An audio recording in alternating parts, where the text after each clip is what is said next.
On se retrouve pour cette quatrième et dernière partie dédiée au peuple libre et ses changements de la version 2021. On va passer désormais sur les commandants et on va tout de suite attaquer avec Tormund, le fléau d'ogre. Lui, Tormund, en capacité, il va vous apporter un ordre qui est Overrun. Donc quand votre unité va faire une percée, au lieu de faire cette action de percée, vous allez pouvoir effectuer une action de charge. Et en plus de ça, vous allez avoir la Furious Charge, donc les ennemis qui seront chargés par l'unité de Tormund deviendront vulnérables. J'ajouterai juste que c'est le Victarion d'au-delà du mur. C'est ça. Et malheureusement, je trouve il aura pas la force de frappe, d'un Victarion, par exemple. Enfin, en tout cas, il aura pas les unités qui vont suffisamment frapper fort pour que ce soit intéressant. Bon, le fait qu'il puisse poser vulnérable sur une charge, bah, ça peut être très intéressant dans des unités qui ont une force de frappe un peu plus élevée que la moyenne. Par contre, l'overrun, je trouve que c'est quand même, enfin, compliqué de l'utiliser chez les free folk. Donc c'est vraiment un ordre anecdotique pour moi. Voilà, donc c'est une carte de général intéressante sans plus. Voilà. Effectivement, par rapport à Victarion, chez nos amis les poulpes, l'overrun va être plus délicat, il va bien falloir le placer.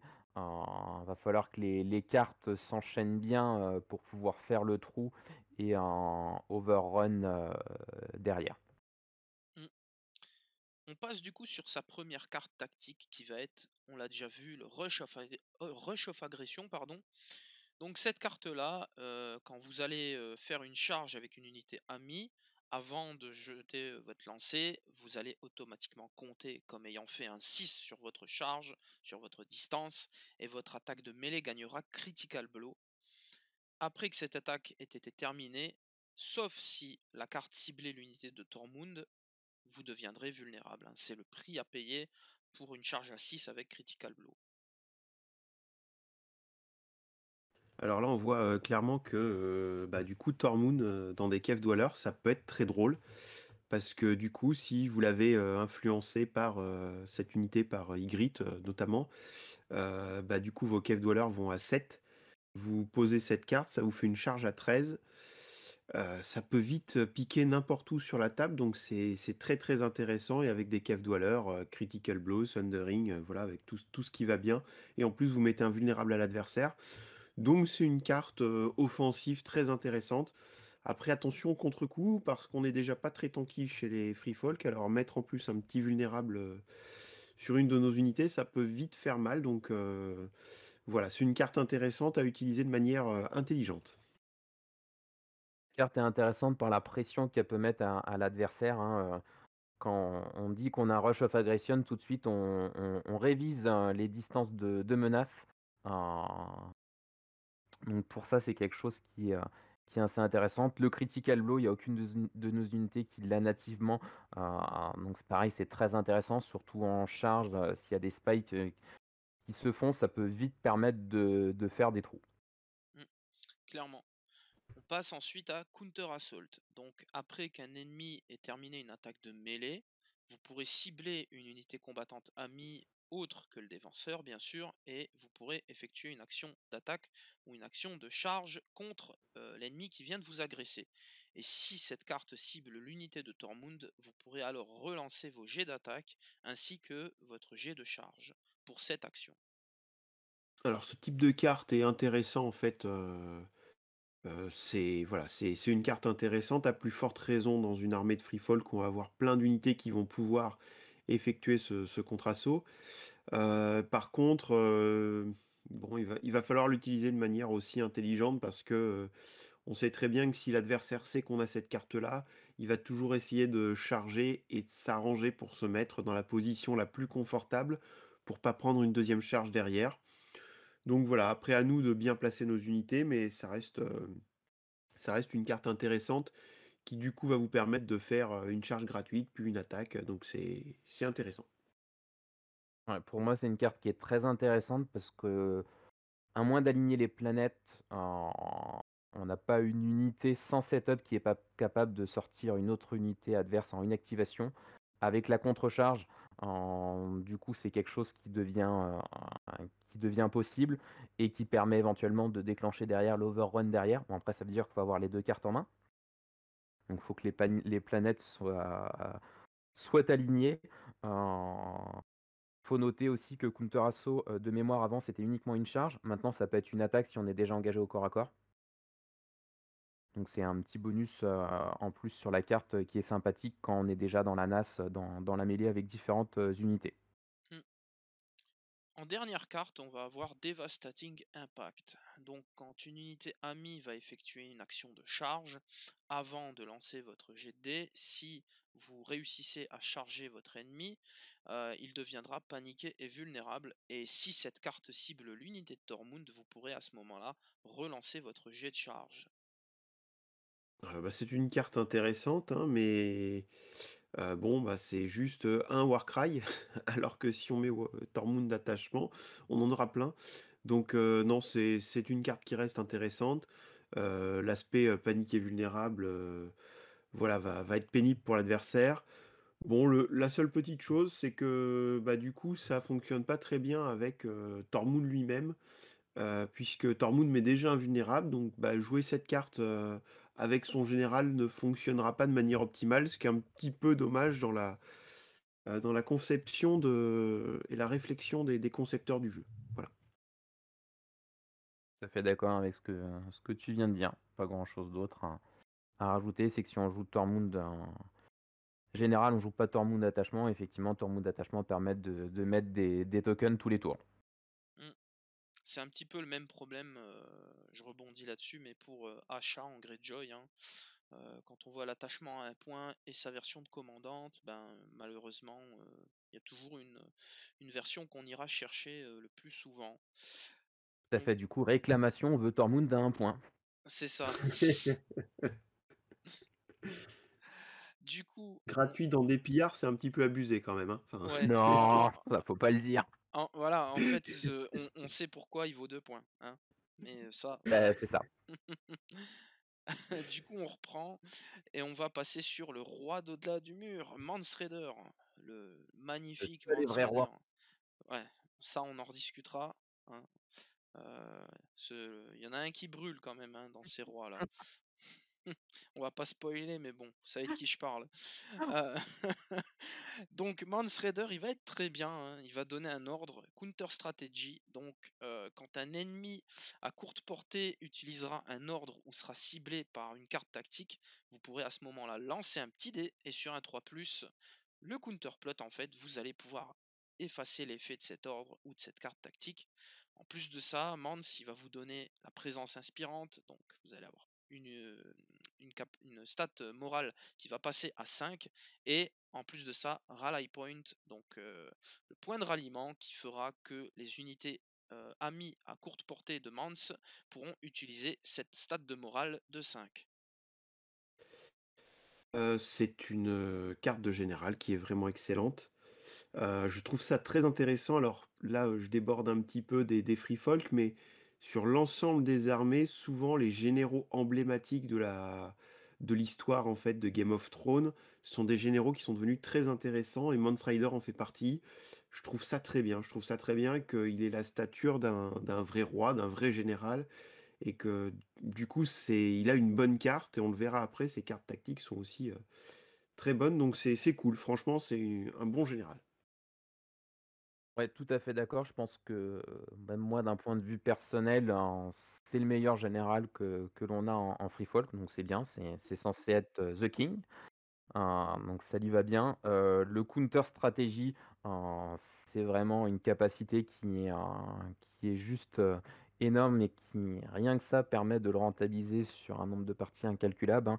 Rencontrer des Greyjoy quand on peut pas jouer en la carte qui permet de survivre, des Stag Knight, du coup pour bloquer leur ordre, sur des matchs miroirs, la capacité du Walrus ou du géant. Heu, il y a tout un tas de cartes, qui ont un impact quand même assez important, sur certaines factions et qui vont pouvoir être contrées grâce à l'ordre de Mance.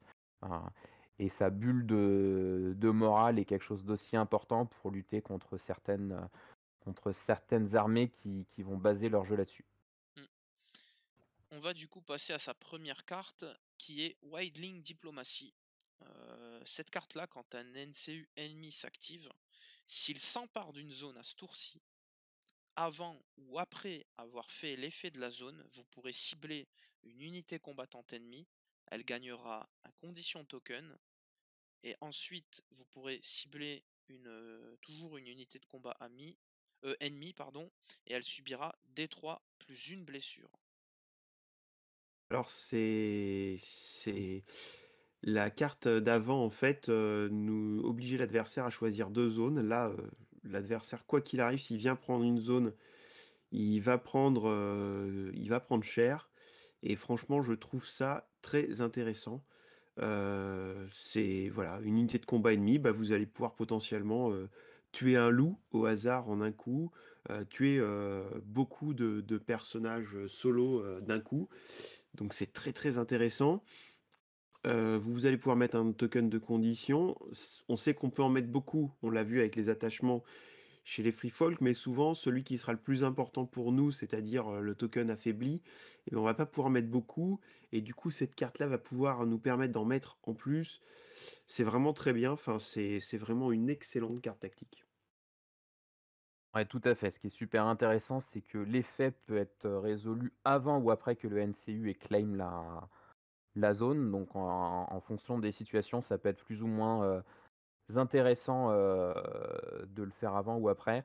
Des 3 plus une wound en début de partie, s'il y a des solos, bah, ça peut vite tourner au drame et faire perdre une activation à l'adversaire. Et en fin de partie, quand les unités sont bien amochées, bah, ça permet tout simplement de pouvoir tuer une unité si jamais l'adversaire décide d'aller sur le tableau politique. Et s'il y va pas, bah, c'est tout bénéfique, pour nous. C'est une zone en plus, pour nous, une interdiction en début de tour sur les épées, par exemple. Si on joue à 3 NCU contre 3 NCU, ça nous garantit de pouvoir jouer nos 3 NCU. Heu, donc c'est vraiment une carte qui est, je trouve très, très forte. On passe ensuite sur sa seconde carte, Predictable Maneuvers. Donc cette carte-là, vous pourrez la jouer au début d'un tour ennemi. Vous allez pouvoir cibler une unité combattante ennemie ainsi qu'un NCU ennemi. Si l'unité effectue une action à ce tour-ci, vous pourrez... alors, quand je dis l'unité, je parle évidemment de l'unité combattante ou du NCU. Donc si elle fait une action à ce tour-ci, avant de résoudre cette action, une de vos unités amies pourra effectuer à ce moment-là une attaque, une manœuvre ou une retraite. C'est encore une excellente carte, hein, franchement c'est très, très, très fort. Alors, à plus forte raison maintenant que beaucoup de joueurs vont devoir jouer avec 2 NCU seulement, l'adversaire va pas forcément activer son NCU tout de suite, le garder pour un peu plus tard dans le round et si vous avez de la chance et bah, vous allez faire fonctionner cette carte quand il lui restera uniquement une unité de combat et un NCU et là, ça va être compliqué parce que pour lui, parce que forcément, vous aurez un petit bonus derrière. Donc c'est vraiment une très bonne carte, voilà, c'est top. C'est encore pour contraindre l'adversaire à faire des choix qu'il aimerait pas faire et je trouve ça simplement génial. C'est ça, ce qui est le plus dur au final, c'est de savoir quand bien placer la carte, quand est-ce que ça va le plus embêter l'adversaire pour en profiter au maximum et si possible, soit vraiment contraindre les activations, soit nous offrir une activation gratuite. Pareil, ce qui peut être, très, très fort, sur cette carte-là, si l'adversaire décide d'activer soit le NCU, soit une unité, c'est de tirer avec des Spearwife et de charger derrière. Heu, Ça fait toujours plaisir. Clairement. Et sa dernière carte qui va être le long plan. Donc cette carte-là, vous allez avoir trois déclencheurs. Le premier, ça va être au début de la fin de n'importe quel tour, si un opposant contrôle la zone lettre. Vous pourrez à ce moment-là la jouer et chercher dans votre deck tactique n'importe quelle carte, l'ajouter à votre main et ensuite remélanger votre deck. Vous pourrez la jouer à la fin d'un round. À ce moment-là, vous irez chercher également une carte dans votre deck et remélanger votre deck. Ou alors vous allez pouvoir la jouer à la fin de n'importe quel tour pour simplement piocher une carte. Comme on l'a dit avec toutes les cartes Freefall qui sont très intéressantes ou, les cartes de général de Mans, bah, cette carte-là en fait, c'est une excellente carte qui va nous permettre d'avoir, ce dont on a besoin pour nous adapter, à la situation. En plus, si l'adversaire a l'enveloppe, bah, du coup, ça permet à la fin de son tour potentiellement d'aller chercher ce dont on a besoin pour, être actif et fort pendant notre tour donc vraiment rien à dire et puis, voilà, dans le pire du pire des cas, à la fin d'un tour, on pioche une carte et puis de toute façon, on sera content chez les free folk, elles sont toutes intéressantes. Tout à fait. Moi, ce que j'aime beaucoup, c'est si j'ai pas Endless Horde en main, T1, si j'ai cette carte-là, l'adversaire, s'il choisit la lettre, heu, je vais chercher un Endless Horde, heu, pour la jouer T1 et tout de suite, invoquer, enfin, faire entrer sur le champ de bataille, une unité de rider et tout de suite, gagner, une activation. Mmh, Donc, je trouve ça, sera vraiment très bien et après en cours de jeu, effectivement, selon les situations, soit d'attendre de la fin du round, pour aller chercher une carte que l'on aurait vraiment besoin, soit quand même le plus régulièrement, à la fin de n'importe quel tour pour aller chercher une carte parce qu'on a bien vu que toutes les cartes étaient intéressantes et qu'on a une main qui va assez vite, s'utiliser et s'amenuiser. clairement. On en a fini avec Mans. On va passer sur un gaillard aussi emblématique, c'est le Magnar des Ten, Styr. Donc Styr, il va avoir un ordre, la Ten suprématie. Bon, encore une suprématie. Après les Lannister et les Targaryens, on a celle des Ten qui va être identique. Donc après qu'une unité de combat ennemie ait terminé une attaque sur votre unité avec Styr, vous pourrez cibler l'attaquant et il subira un test de panique avec un malus de -1 et de +1 blessure sur un échec pour chacun de vos rangs restants dans l'unité. Et pour aider un petit peu le tanking, vous allez avoir Iron Resolve. Donc vous aurez +1 sur vos jets de test de panique et vous subirez -1 blessure sur vos tests de panique ratés. Bon, évidemment, on préfère forcément le Styr qu'on avait en 1.6, hein, qui était complètement monstrueux, mais celui-ci est très intéressant. Voilà, donc là, ça va être un Styr qui va fonctionner, plus sur la thématique du moral et de la panique. C'est bien parce qu'il va nous permettre de rendre une unité encore plus défensive. Voilà, c'est un bon général. Ouais, tout à fait. C'est plutôt un général à vocation défensive et qui va jouer sur les tests de morale. On le voit tout de suite assez bien quand même de par ses capacités dans des Ten Warriors, où du coup au niveau de la panique, bah, on va pas perdre grand-chose, hein, parce que du coup 5 de morale, on va souffrir une wound en moins avec Iron Resolve, plus la règle des Ten qui permettait d'ignorer, moins une wound par rang détruit. Heu, ça en fait là, pour le coup une unité, relativement «tanky» entre guillemets, pour pouvoir tenir les objectifs. On va passer sur ces cartes. Donc la première, on la retrouve chez les Baratheons, c'est le Final Strike. Donc quand un ennemi a terminé une attaque sur une de vos unités, pour chaque blessure que le défenseur, donc votre unité, aura subi, l'ennemi subira une touche. Si le défenseur est à longue portée de Styr, l'ennemi aura -1 sur ses jets de défense qu'il aura sur ses touches en fait qui sont faites par les blessures. Je vais juste dire que c'est une petite modification, hein, que la carte Baratheon, elle, vous demande d'avoir la couronne pour faire un -1. Donc là, ça sera sur la longue portée par rapport à Styr, ce qui est quand même un poil meilleur. Et ce qui est un poil meilleur aussi, c'est que notre armée, dans notre armée, ce sont surtout des chips. Ça fait que l'adversaire, il va se prendre un paquet de touches, là où les Baratheons, bah, vont quand même tanker un petit peu. Nous, pour nous, ça va être assez génial parce qu'on va prendre très cher, mais on peut faire sauter un plateau adverse rien qu'avec ça. Donc c'est vraiment une excellente carte.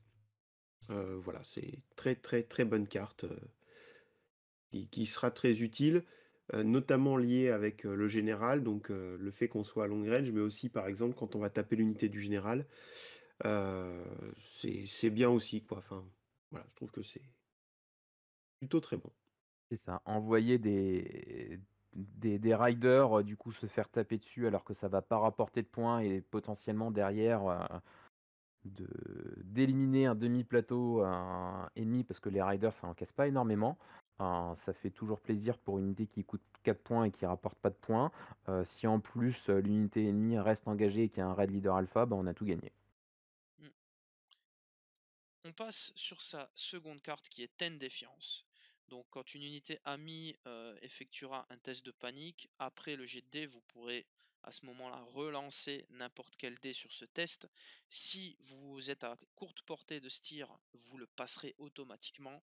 Et si cela cible l'unité de ce tir, vous pourrez à ce moment-là cibler un ennemi qui est engagé avec, et celui-ci subira une blessure plus une pour chacun des rangs de l'unité détruits. C'est une carte intéressante, évidemment bien moins intéressante que les cartes de la 1.6.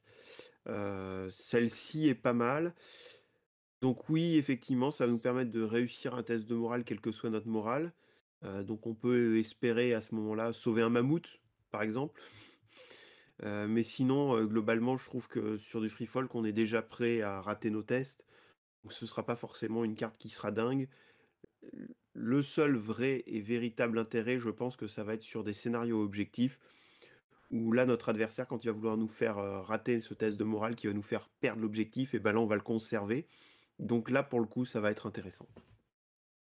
Tout à fait d'accord. Après, ce qui est compliqué aussi dans cette carte, c'est que c'est le deuxième effet qui permet de faire des wounds aussi, qui est super intéressant. Mais du coup, tir, on a plutôt envie de le mettre dans une unité défensive et tankée. On voyait dans les thèmes où on arrive à un moral de 5. Donc s'il n'y a pas d'unité qui a Vicious en face, un tas de cadavres ou un paniqué, normalement on va quand même plutôt avoir tendance à réussir les tests de panique que les échouer pour relancer les dés. Euh, donc du coup c'est vrai que le second effet qui est quand même assez intéressant ne sera pas forcément toujours facile à utiliser. Mm. Et pour sa dernière carte, on va avoir la Styr's Vengeance. Donc au début de n'importe quel tour, vous pourrez cibler une unité combattante amie, lui attacher cette carte jusqu'à la fin de la partie. Quand une unité amie sera détruite, vous pourrez placer un token ordre sur cette carte, et quand elle sera attachée, qu'elle aura un token, cette carte, votre unité sur laquelle sera attachée la carte, bien évidemment, quand elle attaquera, vous pourrez, avant le jet de dés, faire en sorte que que l'unité qui va se défendre devienne vulnérable. Bon, par rapport à la vengeance de Styr d'avant qui m'avait fait gagner des parties très importantes, celle-ci est quand même beaucoup plus anecdotique.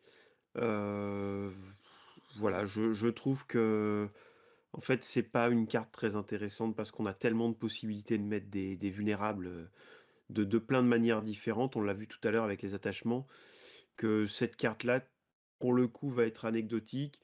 Il faut en plus que ce soit un de nos copains qui soit mort. Bon, chez les free folk, on peut très bien mourir nous-mêmes, hein, il y a pas d'unité beaucoup plus défensive que d'autres, sauf, fonctionnement particulier donc bon voilà, je trouve que c'est anecdotique. Heu, Mettre invulnérable, on a d'autres moyens de le faire donc je suis pas très fan de cette carte. Alors moi j'aime beaucoup cette carte, parce qu'on n'a jamais assez de tokens. Heu, Ça fait toujours plaisir de pouvoir en coller à tire-larigot. La première partie, d'avoir une unité amie, détruite, ça c'est assez facile à avoir. Par contre, de garder, cette carte sur une unité, assez longtemps pour que ça soit impactant, c'est quand même plus compliqué, hein. Les unités Free Folk sont assez fragiles, donc il est même possible qu'on n'ait même pas eu le temps d'utiliser la carte parce que l'unité sur laquelle on l'a placée sera morte avant qu'une autre de nos unités soit morte.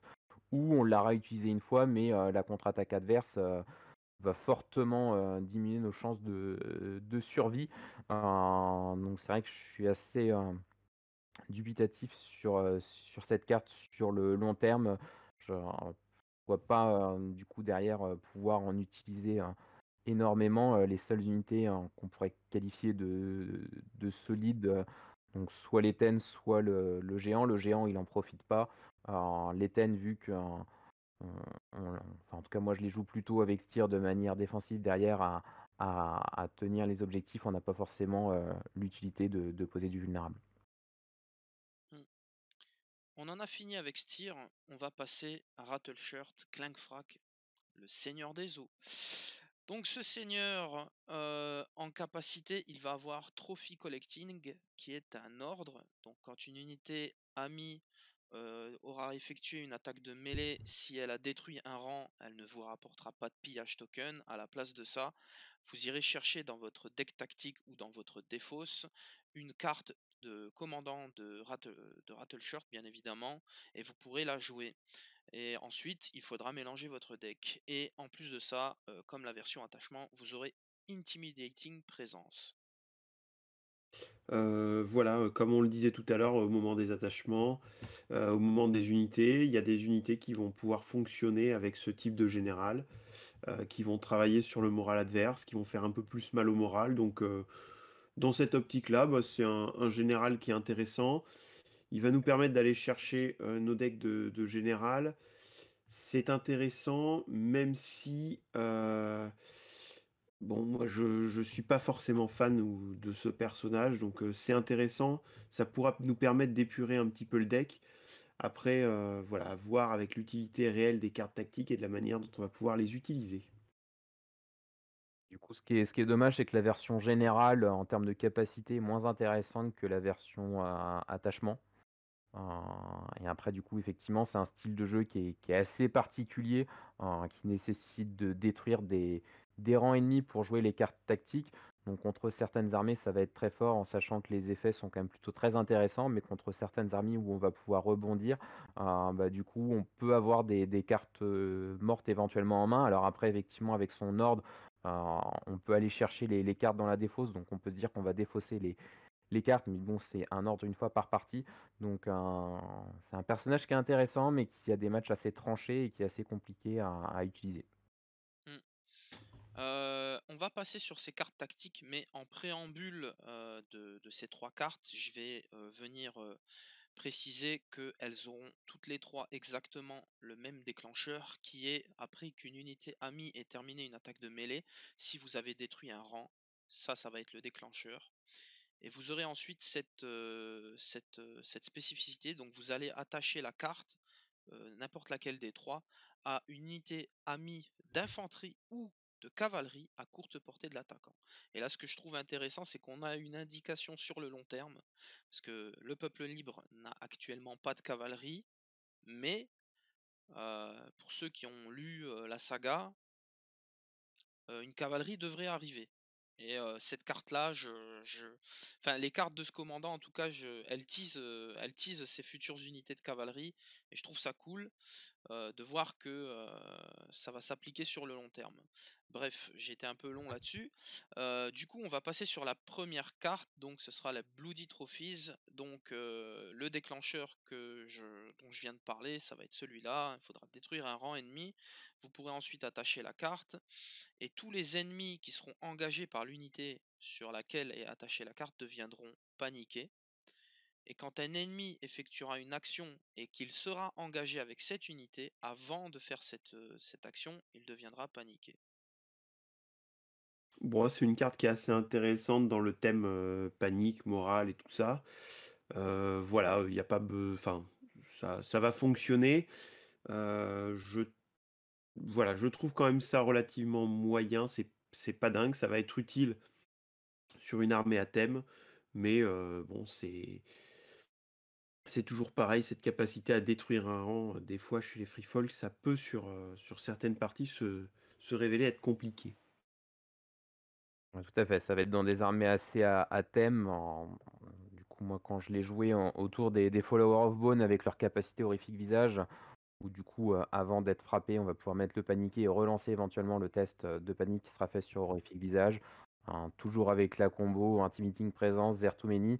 Euh, Si on joue ces cartes, on a envie qu'elles passent, donc de pouvoir le fiabiliser avec un paniqué et faire un nombre de wounds qui peuvent être assez conséquents, c'est un fiabiliseur qui est toujours appréciable. Mm. La deuxième, ça va être Weapon Trophies, donc pareil, le même déclencheur avec la même spécificité quand on l'attache, sauf que là, quand elle sera attachée, l'unité gagnera +1 pour toucher sur ses attaques de mêlée, pardon. Et ça, pour le coup, c'est une très bonne carte. Donc ça va permettre, donc toujours pareil, hein, toujours cette difficulté à détruire un rang, mais malgré tout, si cette fois ça fonctionne, ça peut vous faire une unité qui va taper très vite, très fort. On l'a vu en plus qu'il y avait des possibilités de booster nos capacités à toucher. Donc potentiellement, on va se retrouver à plusieurs moments de la partie à pouvoir taper avec du 2+, avec du free fall. Donc ça, c'est plutôt rigolo. Il suffit qu'on ait derrière un Steer en NCU et là, avec le Thundering, ça devient extrêmement intéressant en termes d'agressivité. Ouais, tout à fait. Le plus un pour toucher, on prend tous les jours en free fall. Ce qui est intéressant, c'est qu'on peut envoyer une première unité sur une charge, essayer de faire péter un rang et de mettre le plus un pour toucher sur une autre unité qui n'a pas encore tapé à short range. Donc le trigger est compliqué, mais du coup, il y a un peu plus de latitude pour le placer au niveau des unités. Mm. Et la dernière, ça va être Armor Trophies, donc le même concept, sauf que là, quand elle sera attachée, l'unité bénéficiera d'un +1 sur ses jets de sauvegarde. Alors ce sera peut-être intéressant dans une composition, on a besoin d'un peu plus de défense, mais là, pour le coup, autant sur la capacité offensive de la carte précédente, je trouve ça très très intéressant. Autant sur cette carte au niveau défensif, bon, ce sera intéressant, hein, évidemment, mais les free folk sont pas faits pour ça. Donc voilà, si on a une unité qui doit absolument tanker un objectif ou quelque chose, bon, ça peut être toujours, ce sera forcément toujours intéressant de mettre plus ça en défense. Maintenant, je suis pas sûr qu'il y ait beaucoup d'armées qui fonctionnent vraiment de manière intéressante avec ce trigger défensif. Ah, c'est une carte qu'on aurait bien aimé pouvoir jouer sur le géant. Bon, Je pensais à ça. malheureusement, Ouais. les monstres ne sont pas de la partie, donc on voit qu'ils sont un petit peu boudés. Non, après ça aurait été trop fort sur du géant. Donc effectivement, sur des bonnes lords, pour accroître leur survie, en sachant que c'est une unité qu'on paye cher, le +1 d'armure est très intéressant. Sur des TEN, si on les joue, du coup passer à 3 plus d'armure, c'est pareil, c'est très intéressant. Après, est-ce que ça rentre dans la liste qui, à mon avis, est plus tournée autour de la panique, en tout cas tel que je le jouais? Ça, c'est des choix à faire. On va passer à l'avant-dernier commandant, commandante, devrais-je dire, qui est Arma. Donc Arma, elle va avoir un ordre qui est supérieur flanking. Donc quand une unité amie à longue portée effectuera une attaque, avant de lancer le dé d'attaque, si le défenseur, en fait si vous attaquez votre ennemi de flanc ou de dos, il deviendra à ce moment-là paniqué et vulnérable. Et vous aurez, pareil que l'attachement, Enhanced Mobility, donc +1 en mouvement, et vous pourrez pivoter avant votre marche. On va voir que c'est un général du coup très intéressant parce qu'il apporte dans ses cartes aussi un peu de mobilité. C'est un général qu'on va placer qui va être mobile et chez les free folk, bah, à un moment donné, on a tellement d'unités que c'est assez facile d'aller prendre un adversaire de flanc. Donc son ordre est intéressant. Voilà, c'est un bon général, en tout cas sur sa carte d'attachement. Tout à fait et du coup, c'est un du coup Arma dans une unité, c'est tout de suite une unité qu'on a envie, d'utiliser avec la carte coordination tactique, pour donner, toutes les habilités à une autre unité et de pouvoir, trigger l'ordre d'Arma 2 fois par round. Donc on bénéficie du bonus de mouvement, le fait de pouvoir mettre un paniqué invulnérable si on charge, 2 flancs, 1 fois de plus par round, donc ça c'est quelque chose qui est quand même assez sympathique. Clairement. On va parler de ces cartes tactiques. Je vais juste rappeler que l'attachement, le Arma Bannerman, on pourra jouer les cartes, enfin on pourra jouer sur deux des cartes les effets comme s'ils comptaient comme Arma, hein. Je le reprécise parce qu'on va voir les cartes tout de suite. La première, ça va être Hit and Run. Donc après qu'une unité amie ait terminé une attaque de mêlée, si elle démarre le tour engagé avec le défenseur, elle pourra à ce moment-là effectuer une retraite. Et si cela cible Arma, l'unité qui sera désengagée deviendra affaiblie. C'est une carte très intéressante, notamment quand on va, par exemple, aller prendre les épées, on va pouvoir taper, se désengager, pouvoir faire autre chose pendant notre activation, enfin pendant le round. Ce qui est très intéressant aussi, c'est que si ça cible l'unité d'Arma ou du coup, c'est son frère, je crois, hein, Ouais, oui, dans c'est le ça. fluff.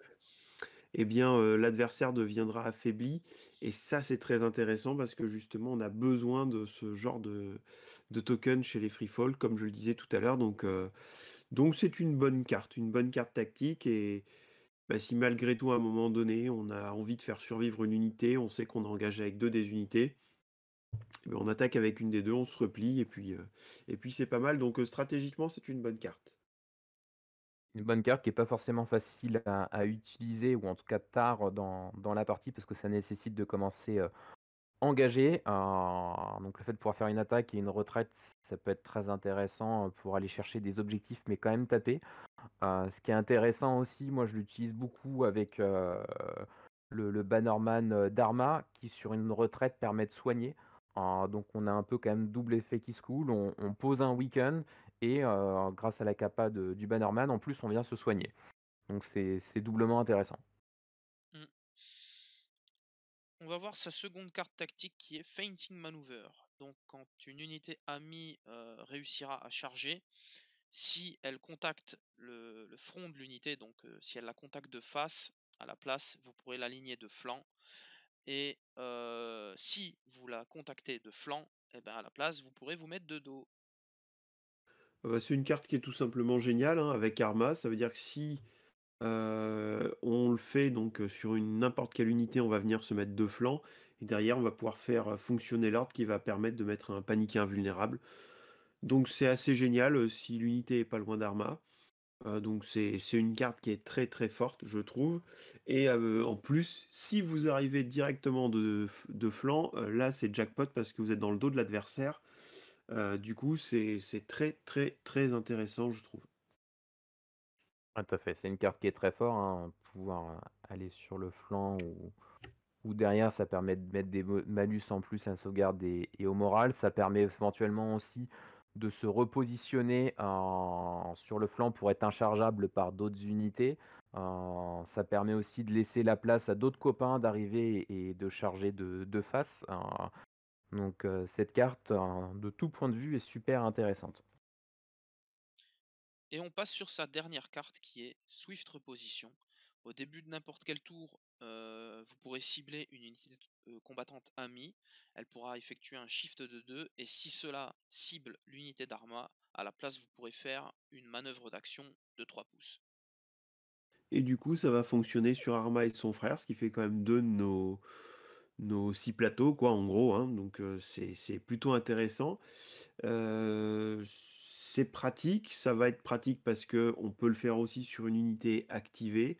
On peut le faire au moment où on veut activer un NCU pour déplacer une de nos unités et comme on l'a vu avec les bonus qu'elle va pouvoir donner, de flanc ou de dos, bah, ça va être quelque chose de très intéressant donc là encore une bonne carte tactique qui apporte de la mobilité à une armée avec beaucoup d'activation et du coup on sait à quel point c'est important, de la mobilité dans ce jeu donc voilà, c'est très, très, très bonne carte.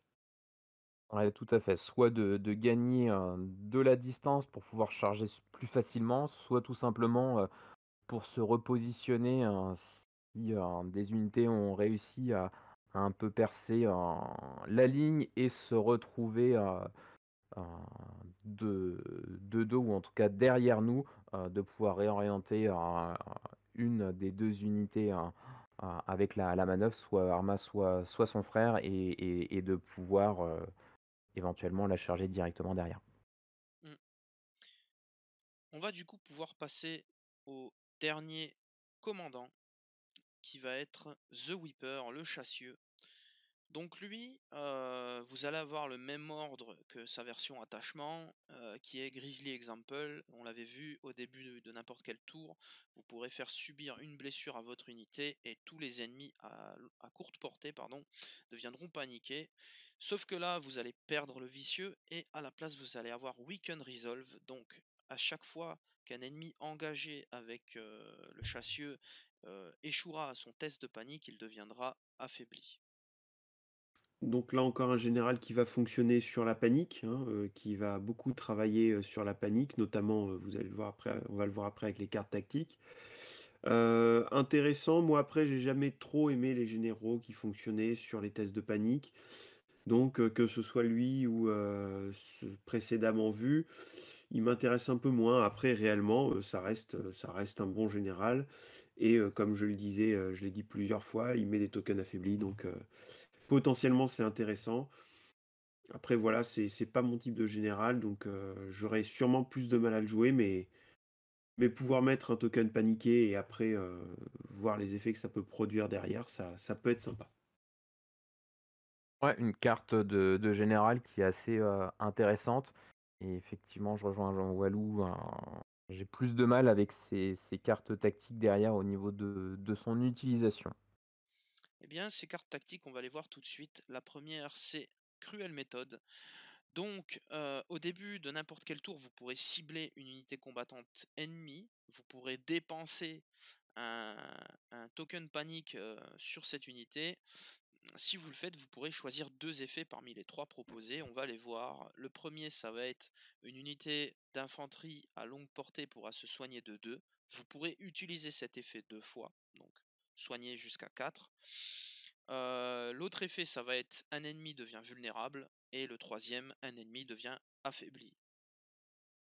Donc il va falloir être capable de dépenser le token paniqué qu'on aura mis sur l'adversaire en se mettant soi-même une blessure.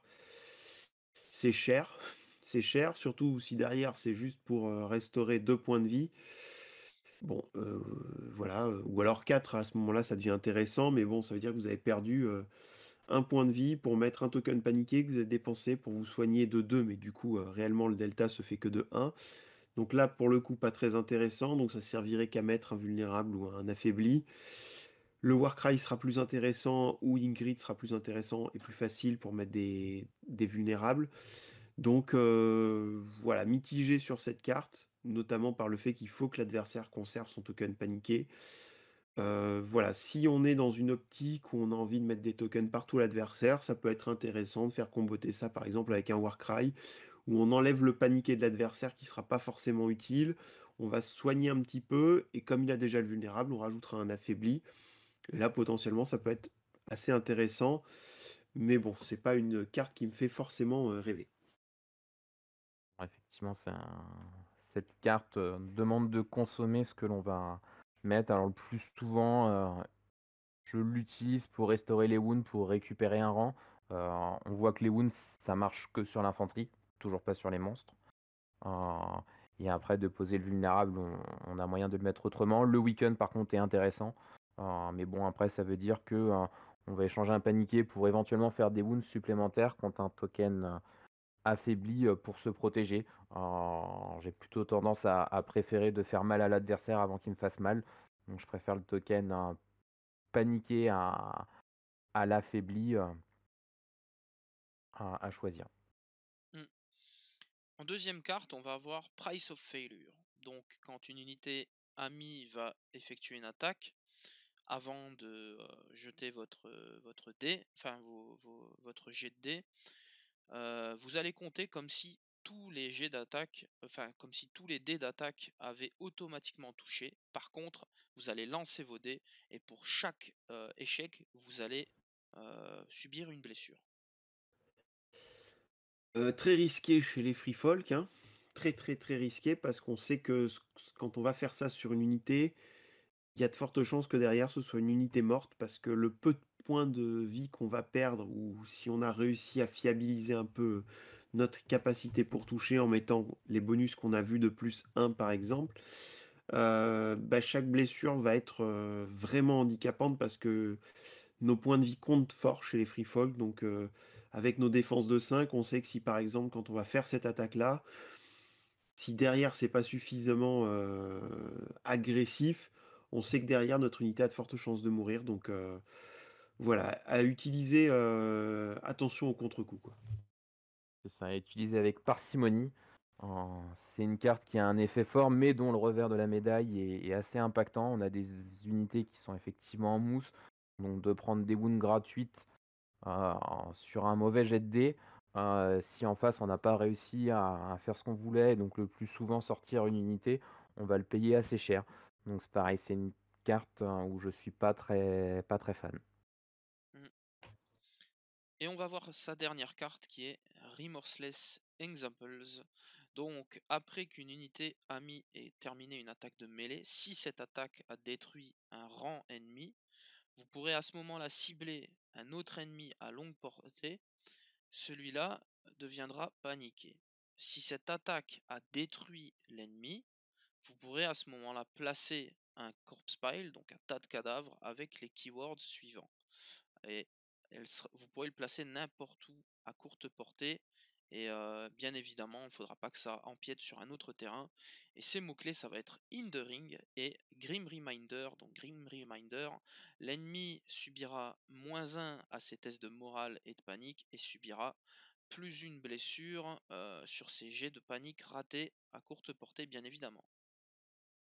Alors moi, je vais dire que je déteste d'abord ce type de carte parce qu'il y a trop de texte et c'est pas ce qu'on recherche dans un jeu. Juste pour ça, c'est clairement une carte qui me fait fuir un général. C'est-à-dire que là, on n'a pas envie d'avoir une dizaine de lignes à lire à son adversaire pour lui expliquer ce qu'on va faire. Alors certes, l'effet est rigolo de pouvoir poser un tas de cadavres, c'est rigolo, c'est sûr, avec un mot-clé spécifique, c'est rigolo aussi. Maintenant, est-ce qu'il n'y avait pas autre chose à faire sur une carte tactique de manière plus simple? Voilà, je suis dubitatif là-dessus. Bon, voilà, c'est. Ah, pour moi, c'est une carte anecdotique. Ah, ouais, je suis assez d'accord. L'effet qui est réellement fort, c'est de poser le terrain, mais c'est pas forcément toujours évident de le faire au moment où on va avoir la carte, parce que ça nécessite de détruire une unité ennemie. Donc ça peut éventuellement polluer la main. Donc c'est pareil, c'est une carte qui a un effet qui est assez fort, mais qui peut être assez difficile à placer. Et son effet, le premier de mettre paniqué, bon. Je vais juste rebondir, du coup, Walou, tu vas pas jouer beaucoup Targaryen, j'imagine, parce que quand on voit les cartes tactiques Targaryen, eux, ils aiment bien la lecture, hein. Ouais, ouais, mais enfin, je trouve là pour le coup, on sort de l'analyse de ça, mais moi je trouve que c'est un des défauts, c'est un des rares défauts de la 2021. C'est-à-dire qu'il y a trop de texte sur les cartes et du coup, ça rend les choses, quoi qu'il arrive, un petit peu moins fluides et c'est un peu dommage. Bon, typiquement, ce type de carte-là, enfin, faut vraiment qu'ils aient envie de mettre ce tas de cadavres. Est-ce qu'ils auraient pas pu faire autre chose de plus simple? Voilà. Ou Mmh. ou juste dire, quand une unité est détruite, vous posez un corpse pile. Est-ce qu'il y a besoin d'avoir beaucoup d'effets supplémentaires? Voilà, bon, à voir. C'est ça, faut quand même Je le compte que ça soit les Targaryens qui aient des cartes à rallonge, c'est pas des lettrés. Ouais, bah, oui, c'est ça, on est d'accord, mais bon, c'est vrai que Walou, je te rejoins sur ce constat-là, pareil, hein, j'aime pas trop quand les cartes deviennent un peu plus compliquées à la lecture, surtout que, ben, voilà, hein, on joue en VO, la plupart du temps. Heu, pour terminer cette série de podcasts, je vais vous demander si vous avez, un mot global, alors d'abord un mot sur ces commandants et leurs modifications et un mot ensuite sur la globalité des changements qui ont été apportés à la faction, pour cette année, pour cette version. Alors moi déjà, bah, effectivement, hein, dans la version forcément, on est un peu plus handicapé par rapport à d'autres armées, puisqu'on a beaucoup moins de généraux accessibles. On est la seule armée à être obligée de rester dans notre faction en plus. Donc il est interdit pour nous d'aller chercher des généraux neutres, pour, varier. À l'inverse de ça, je trouve que nos généraux sont globalement intéressants. Maintenant, il y en a quand même un, je trouve, qui est au-dessus du lot et qu'on risque de retrouver très régulièrement, dans le milieu compétitif, hein. Mance Raider est vraiment au-dessus. Ça me choque pas du tout, comme je l'avais dit, j'aime bien que le roi d'une armée, le général d'une armée, ce soit, le personnage emblématique et du coup, c'est plutôt intéressant. Enfin, je trouve ça chouette, même si ça déséquilibre un tout petit peu les choses. Je trouve ça vraiment cool. J'aime beaucoup aussi, Tormund, enfin voilà, il y a des choses très intéressantes avec Arma à faire, avec Styr un petit peu. Voilà, les 2 autres généraux, je suis un peu moins fan, mais du coup, ça laisse quand même de belles possibilités et avec tout ce qu'on a vu avant dans les unités, attachements et les cartes tactiques, ça laisse, présager, plein de bonnes choses, donc les généraux, c'est plutôt intéressant, en tout cas sur les généraux. Ouais, je te rejoins tout à fait, hein. Pour moi, tous les généraux sont jouables et intéressants. Mance, c'est au-dessus du lot et je trouve The Weeper, par rapport à ses cartes, un petit peu moins intéressant, mais ça, après, c'est quelque chose de très personnel. Il y a une grosse variété, de profils qui sont jouables et intéressants. Donc, je m'éclate vraiment moi en ce moment à faire des listes, qui sont assez variées, sur des thèmes, hein, du coup la mobilité, la panique, des choses qui sont intéressantes. La bulle de morale avec Mans, donc sur des parties, amicales, c'est quelque chose qui est très agréable. On a un deck, où on a envie de tout jouer. On aimerait bien pouvoir piocher énormément de cartes, pour pouvoir, déchaîner les combos. Heu, Après d'un point de vue effectivement compétitif, nos plus grosses ménésis, ça va être, le tir, la Nightwatch, le moral Lannister et la mobilité, poussée à l'extrême avec Targ. Et c'est actuellement, pour moi les 3 factions qui sont un petit peu au-dessus du lot. Donc effectivement d'un point de vue compétitif, heu, ça va être un petit peu plus compliqué pour, Free Folk, même s'il y a des choses à faire, qui sont très intéressantes. Il va falloir, bien mettre en branle, les moindres neurones qu'on a pour vraiment tirer la quintessence, de tout ce qu'on a pu voir, pour essayer de faire des choses. Mmh. Ouais, je vais me permettre de rebondir là-dessus, donc sur, l'avis global, moi, de l'armée. Alors, c'est vrai que j'ai pas effectivement, pour l'instant, fait énormément de je me suis pas énormément projeté sur le compétitif, mais je dois avouer que cette armée-là me plaît pour le compétitif. Autant, donc mes 2 armées de cœur sont plutôt les Stark et les Free Folk. Je vais clairement, plutôt repartir, encore plus au nord pour jouer. Parce que cette armée-là me plaît beaucoup. Comme Tonio le disait et comme on l'a dit plusieurs fois, il y a énormément de choses à faire et de thèmes à aborder avec cette armée.